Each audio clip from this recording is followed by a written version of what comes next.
नमस्कार, मैं निकिता शर्मा, आप देख रहे हैं एक न्यूज़ 24।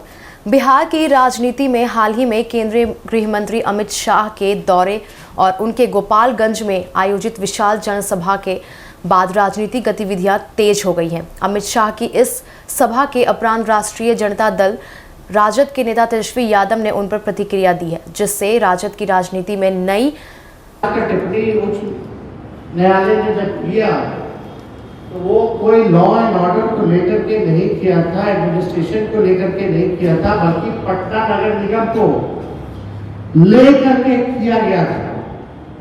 और उस समय जब लालू जी राबड़ी जी मुख्यमंत्री थे तो जो नगर निगम जो था वो बीजेपी के नेतृत्व में था।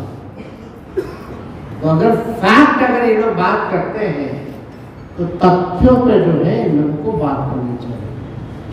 वो जनरल राज भी बीजेपी नेतृत्व का ही टिप्पणी था, ये उनको बताने की जरूरत है। सुप्रीम कोर्ट ने क्या क्या कहा, लेकिन यहाँ आए तो ये भी उन्होंने नहीं बताया कि अनुसूचित जाति जनजाति आयोग के अनुसार बिहार में दलित पिछड़ों पर सबसे अधिक अत्याचार जो है हुआ है। ये क्यों नहीं उन्होंने बताया? अमित शाह जी को बताना चाहिए था। जो हमारी सरकार 17 महीने रही, 65% जो हम लोगों ने आरक्षण बढ़ाया, उस 65% आरक्षण को आपने अनुसूची 9 में क्यों नहीं डाला? इस पे भी उनको बताना चाहिए, या उनकी मंशा है या नहीं।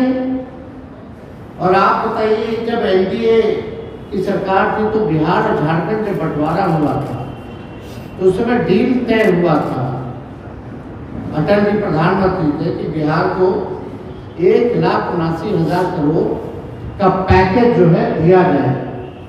अब तक 11 साल उनका, 4 साल उस समय उनका, अब तक इनके राज्य में क्यों नहीं मिला? और जब यूपीए की सरकार बनी तो 1,94,000 करोड़ का विशेष पैकेज लालू जी और यूपीए 1 के समय बिहार को मिला। 1,94,000 करोड़ रुपए उस समय लालू जी बिहार को देने का काम। कोसी में बाढ़ आया तो 1,000 करोड़ का पैकेज दिया गया। अभी जो बाढ़ आया तो आपकी तरह सर्वेक्षण के लिए भी गया कि नहीं, ये बताना चाहिए। और उस समय ग्रामीण विकास मंत्री रघुवंश जी थे, सब लोगों को पता है। प्रधानमंत्री सड़क योजना के तहत 1,00,000 किलोमीटर से भी अधिक ग्रामीण सड़कों का निर्माण उस समय यूपीए के समय करवाया गया था। ये काम के बारे में पूछते कि आई गांधी मैदान या कहीं भी लिखा नहीं। लालू जी को छोड़िए ना, तेजस्वी को बुला लीजिए ना, सारा हिसाब कर देगा। एक एक आंकड़ों कहा, एक एक तथ्यों पर जो है तेजस्वी जवाब देने लायक है। आपका झूठ का पुलिंदा अफवाहबाजी नहीं चलेगा, आंकड़ों पर हम लोग जो है बात करते हैं। ये भी बताना चाहिए, जब यूपी की सरकार थी तो राज्यांश का 10% लगता था, और अब जो है 50-50 से भी ऊपर हो चुका है परसेंटेज में। जो राज्य और केंद्र का जो योजना आता है, पहले राज्यांश को यानी स्टेट का शेयर केवल 10% लगता था, अब जो है मोर देन 50% और 50%। हलचल देखने को मिली। आपको बता दें, जनता दल जेडीयू के वरिष्ठ नेता और केंद्रीय मंत्री ललन सिंह ने तेजस्वी यादव पर तीखा प्रहार किया है, जिससे राजनीतिक माहौल और गर्मा गया है।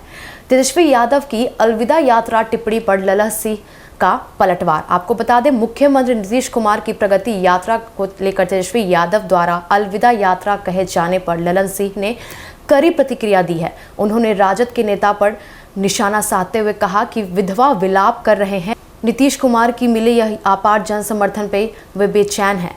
ललन सिंह ने यह भी कहा कि नीतीश कुमार जो कहते हैं वह करते हैं, उनकी यह प्रगति यात्रा इसका प्रमाण है। आपको बता दें, राजद के 15 साल के शासन पर ललन सिंह का हमला। ललन सिंह ने तेजस्वी यादव पर निशाना साधते हुए कहा कि उनके पास जनता से वोट मांगने की कोई आधार नहीं है।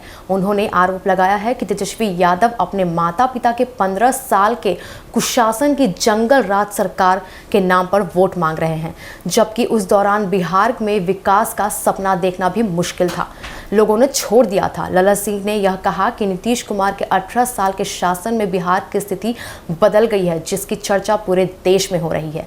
तेजस्वी यादव की बिहार यात्रा पर तंज कसते हुए ललन सिंह ने कहा कि जहां चाहे यात्रा कर सकते हैं, राज्य में घूमने की पूरी छूट है, लेकिन कितनी भी यात्रा कर ले अंत में उन्हें लड्डू ही मिलेगा। उन्होंने यह भी कहा कि उनके यात्रा पर ध्यान देने की आवश्यकता नहीं है, क्योंकि इससे कोई फर्क नहीं पड़ता है। इन बयानों से स्पष्ट है कि बिहार की राजनीति में आरोप प्रत्यारोप और भी तेज हो गई है कि केंद्रीय गृह मंत्री अमित शाह ने दौरे के बाद राज्य में राजनीतिक गतिविधियां बढ़ी है और नीतीश के बीच बयानबाजी भी तेज हो गई है।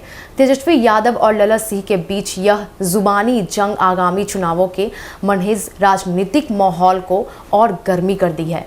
बिहार की राजनीति में हालिया घटनाओं में विभिन्न दलों के नेताओं के बीच तनाव बढ़ गया है। अमित शाह के दौरे के बाद तेजस्वी यादव की प्रतिक्रिया और उस पर ललन सिंह के तीखे हमले को स्पष्ट कर रहे राजनीतिक सरगर्मियों पर बढ़ रही है। आगामी चुनावों में दृष्टिगत इन बयानों का प्रभाव राजनीतिक समीकरणों में बदलाव देखने को मिल सकता है। बस ऐसी ही तमाम खबरों के लिए जुड़े रहे एक न्यूज़ 24 के साथ।